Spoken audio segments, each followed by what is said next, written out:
이름으로 기도 올리옵나이다. 오늘 함께 읽은 말씀을 의지하여 이런 상황이라는 제목으로 하나님의 말씀을 나누고자 합니다. 오늘 말씀은 2절부터 19절에 있는 말씀입니다. 2절부터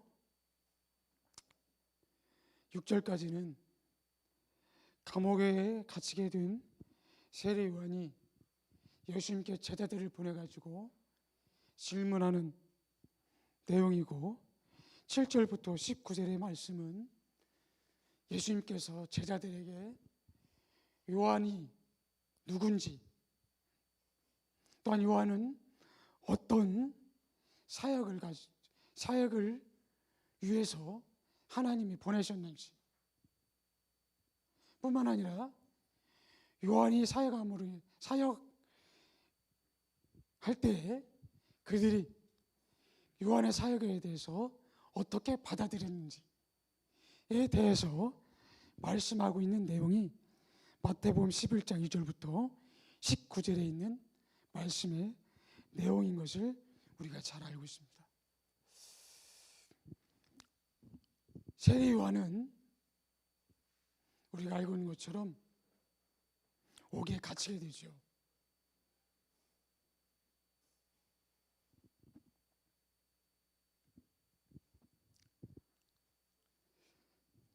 잘못하지 않았지만 죄를 지적함으로 인해서 옥에 갇히게 됩니다. 옥에 갇힌 세례 요한은 예수님에 대해서 듣게 되죠. 요한이 옥에서 그리스도께서 하신 일을 듣고 제자들을 보내요. 제자들이 세례 요한에게 가서 예수님의 일을 이야기를 했어요. 그 이야기를 듣고 세례 요한이 제자들을 예수님께 보냅니다. 그리고는 그렇게 말해요. 오실 그이가 당신이오니까, 아니면 우리가 다른 이들을 기다려오니까.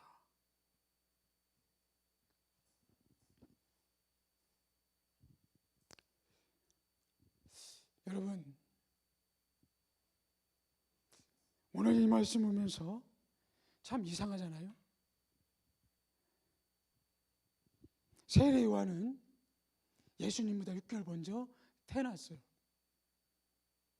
그리고 또 예수님보다 먼저 사역을 시작했어요. 예수님의 오실 길을 여는 사역을 시작한 사람이 세례 요한이죠. 누가복음 1장 29절에는 세례 요한이 예수님이 세례받기 위해서, 곧 세례 요한에게 세례받기 위해서 나오실 때 그곳에 모이는 사람들에게 예수님에 대해서 이렇게 얘기했습니다. 보라, 세상 죄를 지고 가는 하나님의 어린 양이로다. 그러면서 나는 그의 신발끈을 풀기에도 부족한 사람이다. 나는 쇠하여야 하고 예수님은 흥해야 한다. 나는 빛이 아니고 빛을 증거하러 왔다고 세례 요한이 말했어요.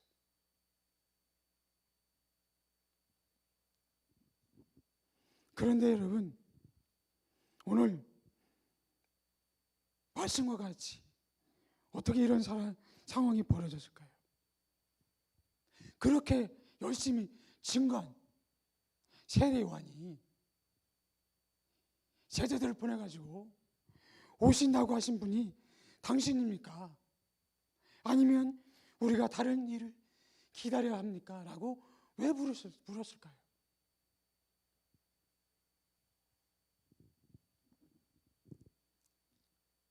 옥에 갇혀서 너무나 힘들고 어려워가지고 시리에 빠져서 생긴 일일까요? 우리가 어떤 믿음이 좋은 사람도 어떤 어려운 문제가 생기면 믿음이 약해지잖아요. 그렇죠? 건강할 때는 믿음이 좋았던 사람이 병들면 좀 하나님이 정말 나를 사랑하시는 것이 맞을까? 라고 그런 생각을 많이 하잖아요. 이 일이 잘 될 때는 하나님이 나와 함께 하시는 것처럼 그렇게 잘 믿다가도 이 일이 어려움이 생기면 정말 하나님 나와 함께 하시나? 나의 일 정말 인도하시나? 라고 한 그런 시리에 빠질 때가 많이 있잖아요. 세례 요한도 옥에 갇히다 보니까 그 시간이 많이 흘러다 보니까 혹시 시리에 빠져서 그 전에는 예수님에 대해서 보라 세상 치유를 주고는 하나님의 어린 양이라고 그렇게 얘기했던 세례 요한이 그렇게 얘기했을까요? 아닙니다. 거기는 분명한 다른 이유가 있어요. 어떤 이유일까요? 요한이 옥에서 그리스도께서 하신 일을 듣고 옥에서 세례 요한이 예수님께서 하신 일을 들었다는 거예요. 제자들이 와서 요한의 제자들이 와가지고 예수님이 이런 일을 하셨어요.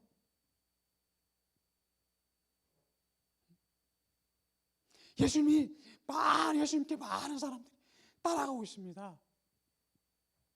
선생님의 제자들 가운데서도 예수님을 따라하는 사람이 많이 생겼어요. 그러니까 세례 요한이 뭐라고 했어요? 물어봤겠죠. 야, 예수님이 무슨 일을 하대? 예수님 지금 어떤 일을 하고 있냐? 제자들이 물어보면 대답한 거예요. 예수님 이런 일을 한다고. 그러니까 세례 요한이 제자들을 보낸 거예요. 왜요?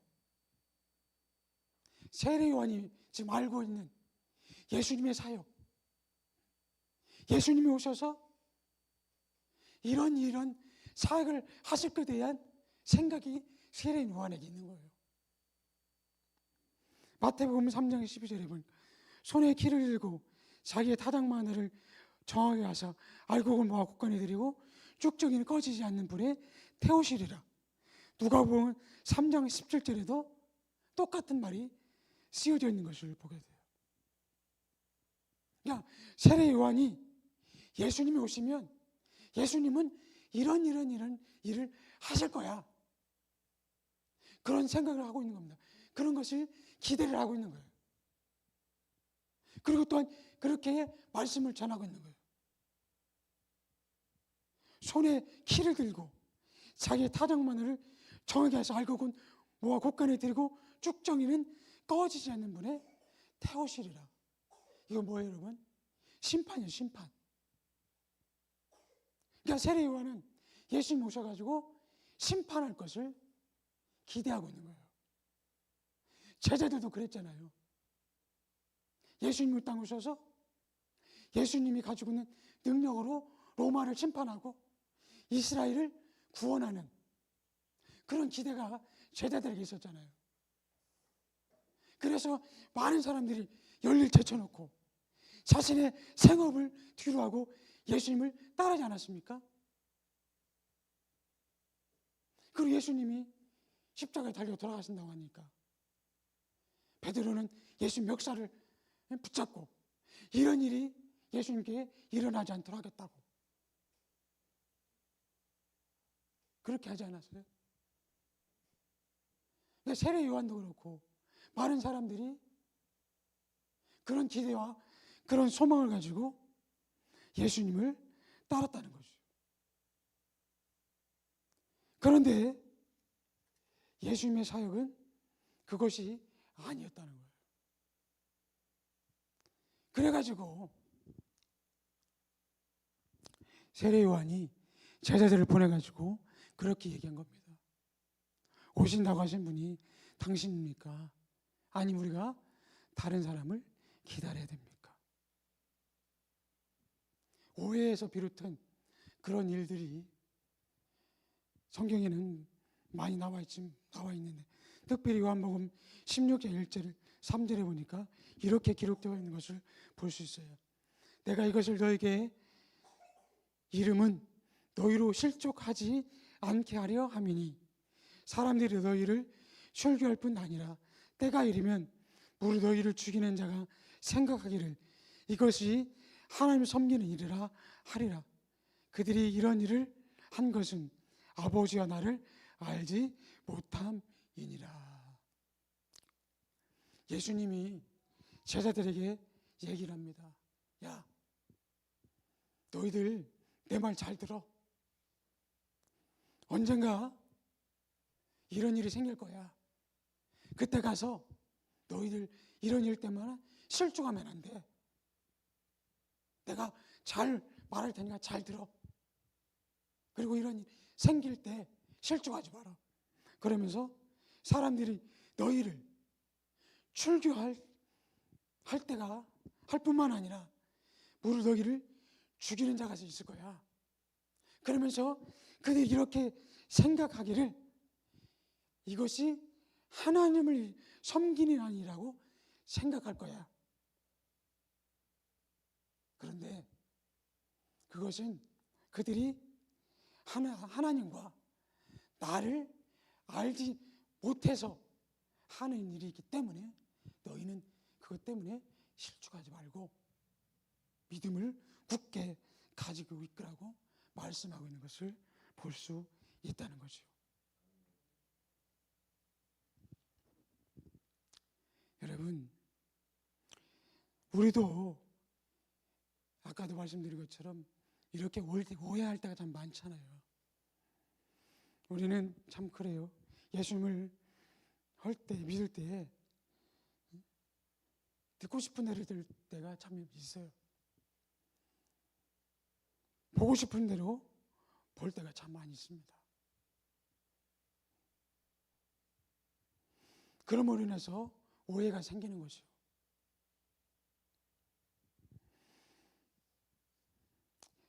예수님은 이런 오해를 가지고 있는 세리요한에게 이렇게 얘기했습니다. 4절에 보니까 예수께서 대답하여 이르시니 너희가 가서 듣고 보는 것을 요한에게 알려되. 야, 너희들 가가지고 듣고 보는 것을 요한에게 알려라. 그러면서 맹인이 보고 못 걷는 사람이 걸으며 나병 자가 깨끗이 힘을 받으며 못 듣는 자가 들으며 죽은 자가 살아나며 가난한 자에게 복음이 전파된다 하라. 여기에 기록된 이 말씀은 이사야 35장 5절에서 10절 말씀, 이사야 61장 1절에서 3절에 예언된 예수님에 대해서 예언된 말씀인 줄로 믿습니다. 가서 보고 듣고 내가 한 일에 대해서 전하라는 거예요. 말하라는 거예요. 그래서 그들은 그곳에 가서 말했습니다. 그러면서 예수님 누구든지 나로 말미암아 실족하지 아니하는 자는 복이 있도다 하시니라. 이 말은 무슨 얘기입니까? 예수님 때문에 실족하는 사람들도 생긴다는 거예요. 예수님은 우리를 구원하게 오셨는데 예수님 때문에 실족하는 사람들도 생긴다고 하는 사실을 봅니다. 여러분, 예수님은 오늘 세례 요한에게 예수님의 사역에 대해서 예수님이 어떤 분인지 다른 분이 기다리는 것이 아니라 세례 요한이 기다리고 있었던 분이 예수님이라는 사실을 온전히 가르쳐 주셨어요. 말씀을 통해서요. 누가복음 5장 29절 32절의 말씀 보면 레위 마태가 예수님이 세관에 있는 마태를 부르셨잖아요. 그래가지고 마태가 너무나 감사해가지고 예수님과 제자들 또한 많은 사람들이 초청해가지고 예수님의 집에서 음식을 베푸셨잖아요. 큰 잔치를 하게 됐잖아요. 세리들과 다른 사람이 많이 함께 앉아서 음식을 나눕니다. 그때 바리새인과 서기관이 제자들을 비방하면서 뭐라고 얘기해요? 너희는 어찌하여 세리와 주인과 함께 먹고 마시느냐? 이들은 제자들에게 얘기했지만 사실은 누구한테 얘기하는 거예요? 예수님께 얘기하는 거예요. 하나님의 아들이라며. 하나님이 거룩한데 하나님의 아들도 거룩해 해서 거룩한 사람들과 의로운 사람과 함께 밥을 먹든 앉아서 뭐 가르치든 해야지. 저 세리, 저 죄인 어떻게 죄인들과 함께 먹고 마시느냐? 제자들에게 얘기했지만 사실은 예수님에게 얘기해요. 그 말을 듣고 예수님 뭐라고 했습니까? 가라사대 건강한 사람에게는 의원이 쓸데없고 병든 자에게나 쓸데있나니 내가 의인을 부르러 온 것이 아니요 죄인을 불러 회개시키러 왔노라. 아멘. 뿐만 아니라 누가복음 19장 10절에는 인자가 온 것은 잃어버린 자를 찾아 구원하려 함이라. 아멘. 네. 여러분 그렇습니다. 초림의 예수님은 죄인을 불러서 회개시키고 구원하려고 오신 거예요. 초림의 예수님은 심판하려고 오신 거 아닙니다. 물론 심판도 하시죠. 말씀을 통해서 심판의 말씀도 전했어요.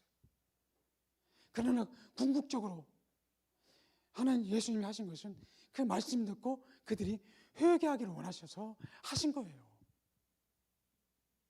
진짜 그들이 독사의 자식이 되기를 원해서 바리새 서기관들에게 독사의 자식이라고 얘기한 것이 아니라 그들이 그 말씀 듣고 회개해서 하나님의 은혜, 하나님의 사랑 안에서 구원받기를 원하셔서 그렇게 했다는 사실을 기억해야 될 줄 믿습니다. 마찬가지입니다, 여러분. 우리도 은혜 받는 일에 최선을 다하는 삶이 되어야 될 줄 믿습니다. 예수님이 땅에 오신 것 지금도 뭘 역사하십니까? 왜 역사하십니까? 우리를 구원하시기 위해서, 자기 믿지 않는 영혼들을 구원하시기 위해서 우리를 구원하셨고 우리에게 은혜 주신 줄 믿습니다. 그러기 여러분 우리가 그 말씀 붙잡고 또 나아갈 수 있기를 바라요. 여러분 세례요한은 더 이상 이제 더 이상 갈등하지 않았어요. 그 말씀 듣고 아 예수님이구나. 더 이상 누구를 내가 기다릴 필요가 없겠구나. 내가 올바로 전했고 또한 예수님이 정말 하나님의 구원자구나. 나는 사실을 믿고 그는 순교의 제물로 하나님께 드려진 줄로 믿습니다. 사랑하는 성도 여러분, 우리는 예수 그리스도를 끝까지 신뢰하는 삶을 살아가야 될 줄로 믿습니다. 그분은 자신의 아들을 화목제물을 내어주시기까지 우리를 사랑하시고 지금도 우리를 붙잡아 주시고 선한 길로 인도하시는 줄로 믿습니다. 우리는 그 약속의 말씀을 붙잡고 성경이 여러분 어느 한 구절만 붙잡는 것이 아니라 창세기부터 시작해서 요한계시록까지 모든 말씀을 붙잡아야 되는 거예요. 하나만 붙잡으면 잘못될 가능성이 많이 있어요. 여호와 증인처럼 구약 성경만 붙잡으면 안 되고 누구처럼 뭐 신약만 붙잡으면 안 되고 우리는 성경 볼 때 통전적으로 봐야 돼요. 종합해서 봐야 된다는 겁니다. 그럴 때 우리가 실족하지 않고 끝까지 승리하는 삶을 살아갈 줄로 믿습니다. 로마서 8장 26절 28절 이와 같이 성령도 우리의 연약함을 도우시나니 우리가 마땅히 기도할 바를 알지 못하나 오직 성령이 말할 수 없는 탄식으로 우리를 위하여 친히 간구하시느니라. 우리가 알거니와 하나님을 사랑하는 자 곧 그의 부르심을 뜻대로 부르심을 입은 자들에게는 모든 것이 협력하여 선을 이룬다고 말씀하셨어요. 여러분, 오늘도 성령이 우리 안에서 기도하시고 계십니다. 그분 우리를 진리의 길로 인도하십니다. 그럼 우리 모두가 그 진리의 성령을 인도하심을 받아서 오해하지 않고 굳건한 믿음으로 더욱더 주님을 기쁘시게 하게 하실 뿐만 아니라 주어진 사명을 감당